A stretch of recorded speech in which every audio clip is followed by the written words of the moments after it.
Hello मैत्रिणींनो, welcome to my YouTube channel woman motivation with Shraddha. बघा मैत्रिणींनो, आपण गृहिणी आहोत म्हणून आपल्याला कोणी पण म्हणते घरात काय काम असते, दिवसभर घरीच तर असते.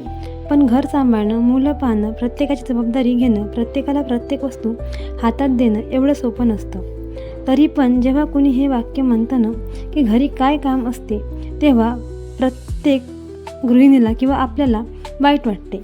कारण आपला पूर्ण दिवस घरात जातो आणि आपल्याला फील होते की मी माझ्या नवऱ्याला, मुलांना आणि सासू सासऱ्यांना चहाच्या कपापासून तर त्यांच्या रुमालीपर्यंत हर एक वस्तू त्यांच्या हातात देतो. आणि इथेच आपण चुकतो. आपण आपली व्हॅल्यू आपल्याच हाताने कमी करून घेतो. कारण आपण प्रत्येकासाठी दिवसभर अवेलेबल असतो, तरी पण आपली व्हॅल्यू ही झिरोच असते. तुम्हाला माहिती आहे मैत्रिणींनो, घरात जर काम करणाऱ्या तुम्ही एकट्याच असाल तर किती अडचण येते. आपण एक दिवस जरी सकाळी उठलो नाही तर मुलं शाळेत जाऊ शकत नाही. कारण त्यांचा टिफिन कोण बनवणार, कुणाला नाश्ता मिळणार नाही. घरच्या वस्तू अस्ताव्यस्त पडल्या असतात. आपण नसलो तर किती कामे अडतात. आपल्या गृहिणीमुळे पूर्ण घर चालतं. तर आपणच स्वतःला कमी का लेखतो? आपण का कुणाला जाणीव करून देत नाही की मी नसेल तर घरात काय काय प्रॉब्लेम येऊ शकते. म्हणून मी म्हणते की आपण गृहिणी जरी असलो तरी स्वतःला कमी नाही लेखलं पाहिजे. कारण आपल्याला कमी लेखणारे घरात भरपूर जण असतात. यातून बाहेर निघण्यासाठी मी तुम्हाला काही टिप्स सांगणार आहे. सगळ्यात पहिले तुम्ही स्वतःला व्हॅल्यू देणं शिका. आपण गृहिणी स्वतःला कमी आणि दुसऱ्याला जास्त व्हॅल्यू देत असतो. आपण चाय बनवतो, नाश्ता बनवतो. आपण सगळ्यांना चाय नाश्ता अगदी वेळेवर देत असतो आणि स्वतः मात्र चाय उरला तर प्यायचा आणि नाश्ता उरला तर खायचा. आपण स्वतःला सगळ्यात शेवटी ठेवत असतो आणि आपण स्वतःला व्हॅल्यूच देत नाही.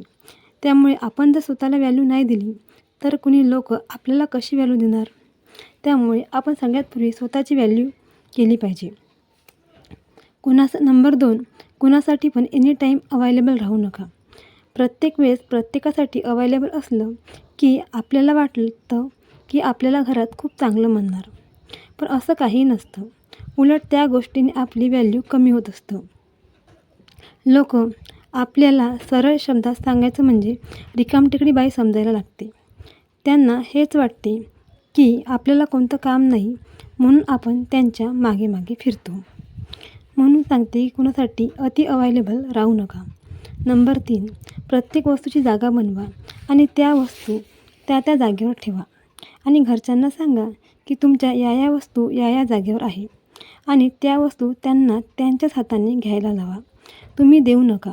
यामुळे मुलांना आणि तुमच्या नवऱ्याला पण स्वतःच्या वस्तू स्वतःच्या हाताने घ्यायची सवय लागेल आणि तो वेळ तुम्ही स्वतःला द्याल. नंबर 4, रोज काहीतरी नवीन शिका.